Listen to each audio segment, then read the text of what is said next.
아름다운 찬양을 정말 감사드립니다. 깨어라 운동이 푼다.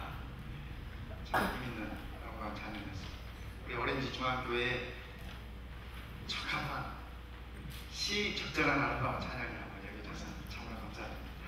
이런 찬양을 하게 하신 우리 성령님께 감사를 드리고 지도해 주신 장로님께도 또한 감사를 드립니다. 성도 여러분, 사람이 살아가면서 인생 최대의 저주가 무슨 말인 줄 아십니까? 이런 말 들으면 그게 인생 최대의 저주인 것입니다. 넌 더 이상 필요 없어. 이런 얘기.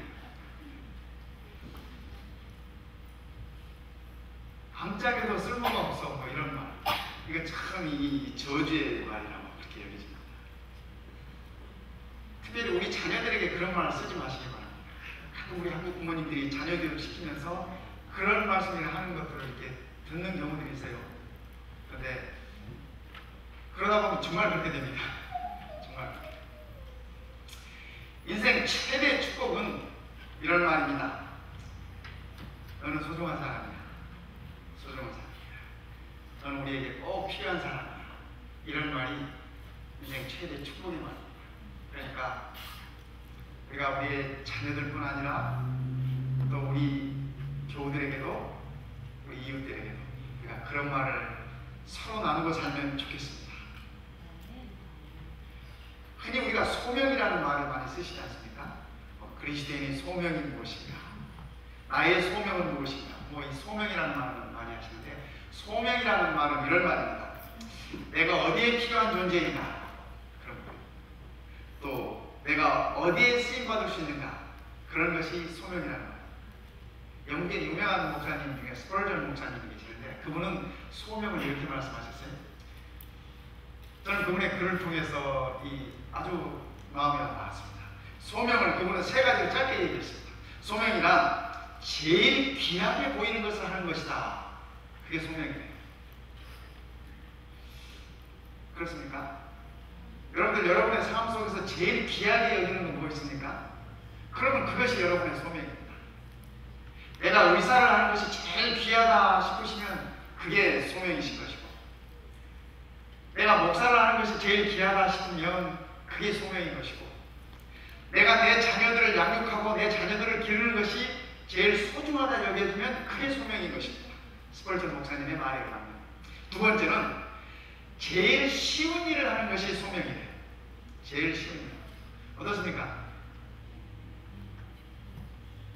많은 분들이 자기의 그 직업에 관해서 말씀하시면서 내가 하는 일이 제일 어렵대요, 쉽대요. 대부분의 사람들은 제일 어렵다고 표현하더라고요. 그죠? 내가 하는 일이 제일 스트레스가 많고, 내가 하는 일이 제일 어렵고, 내가 하는 일이 제일 힘들다고 생각을 합니다. 그거는 소명이 아니에요. 그건 소명이 아니에요. 가만히 생각해보니까 그것도 그런 것 같아요. 가끔 어떤 성도님들이 제게 그런 얘기를, 목사님, 목회하기 힘들지 않으세요? 제가 뭐라고 대답해야 돼? 저는 이렇게 대답합니다. 예, 재밌습니다. 그렇게. 세상 일에 쉬운 일이 어디 있고, 그죠? 어려운 일이 어디 있겠습니까? 내가 어렵게 하는 건 어려운 일이에요. 내가 쉽게 하면 그건 쉬운 일이에요. 저는 우리 성도님들이 목사가 목회하는 것이 어렵다고 생각하는 뭡니까? 생각을 좀 바꿨으면 좋겠어요. 저 맨날 싱글벙글 하잖아요. 어려운 일을 하는 사람이 싱글벙글 할 수 있습니까? 그렇죠? 그래서 저는 그렇게 생각해요. 목회가 내게 소명인 거야. 왜냐하면 쉬운 일이니까. 어떤 분들은 제게 그렇게 말씀하세요. 저보고 테니스 잘하네.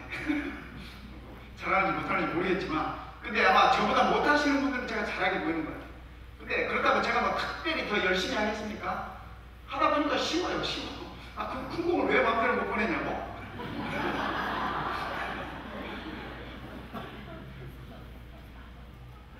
쉽잖아요. 그죠? 어떤 사람이 그렇게 쉽게 되는 사람이 있어요. 어떤 사람이 또 그게 같은 거지만 어렵지만, 그러니까 쉽게 되는 사람한테는 그게 소명이래요. 어떤 사람은 또 조그만 공 그거 왜 가만히 세워놓고 보내는데 왜 마음대로 못 보내요? 그죠? 어떤 사람은 그게 어렵다고 그러잖아요. 그러니까 우리 스펄전 목사님 말씀이 쉬운 일은 소명이래요. 세 번째는 제일 즐겁게 할 수 있는 것이 소명이래요. 제일 즐겁게 할 수 있는 일이 소명이래요. 내가 내 삶 속에 가장 즐겁게, 가장 쉽게, 그리고 가장 귀하게 할 수 있는 일이 무엇인가? 성도 여러분, 우리 한번 이 아침 생각해 보십시다. 그것이 내가 밥을 먹기 위해서 하는 일이라 할지라도 내가 그렇게 할 수 있다면 그것은 소명입니다. 그리스도의 소명이 무엇인가? 각자 맡겨진 일을 감사함으로 열심히 하는 그 일이 소명이라고 그렇게 생각하는 것입니다. 이런 사람이 많을 때 그 사회는 건강한 사회라고 얘기합니다. 이런 교우들이 많은 교회는 건강한 교회라고 저는 그렇게 생각합니다. 어제 저녁에 보기를 들어가 봤더니요, 우리 여성도님들이 부쩍부쩍해요. 뭐 하시는 겁니까? 여쭤봤더니 오늘 새 식구들을 먹이기 위해서 준비하는 거예요. 근데 다들 입이 여기 걸려있어요. 부엌에서 일하시면서 입이 여기 걸려있어요. 자, 우리 성도님들의 모습을 보면서 세상에서 이보다 더 아름다운 모습이 어디 있겠나? 이보다 더 아름다운 모습이 어디 있겠나? 오늘 오후에 한번 참석해 보시기 바랍니다. 어떤 성도님은 어제 저녁에 만들어 놓은 그 파이를 보셨나 봐요. 저는 아직 그 파이 못 봤습니다. 파이 만들려고 준비하는 것만 봤지. 너무 예뻐서 먹을 수가 없대요. 먹을 수가 없겠대. 그런 게 어떤 건지 오늘 우리 구경 한번 해보십시다. 파이가 너무 예뻐서 아마 기절표로 나오는 것이 나요. 너무 예뻐서 손을 댈 수가 없겠대. 소명이라고 하는 것은 하나님의 계획이 내게 성취된다고 하는 생각이 있을 때 그것은 나의 소명이 되는 것입니다. 내가 하나님의 손에 쓰임받는다고 할 때 그것은 진정한 나의 소명으로 다가오는 것입니다. 제가 시골에 있다가 처음 좀 큰 도시로 가가지고 학교를 오겠습니다. 국민학교. 얼마 되지 않아서 국민학교 교장 선생님께서 제 이름을 부르신 거예요. 인정, 내 집에 가서 장돌이 좀 가져와. 여러분 장돌이가 뭔지 아십니까? 이 고향이, 제 고향에서 쓰는 말이 아마 여러분 잘 모르죠. 제 고향에서는 망치를 장돌이라고 합니다. 왜 그렇게 부르는지 저도 이유는 몰라요. 그런데 교장 선생님이 제 이름을 부르시면서 그분 집에 가서 장돌이를 좀 가져와요. 그때 저는 정말 행복했습니다. 시골에서 올라온 지 얼마 안 돼가지고, 예? 이 시골 촌, 그죠? 네, 촌 녀석이 학교에 왔는데 교장 선생님이 제 이름을 부르면서 집에 가서 그 망치를 가지고 오라고. 제가 걸어가겠습니까? 뛰어가겠습니까? 뛰어가죠. 그 망치를 가지고 이 학교로 오는데 제 발걸음이 걸어가겠어요? 날아가겠어요?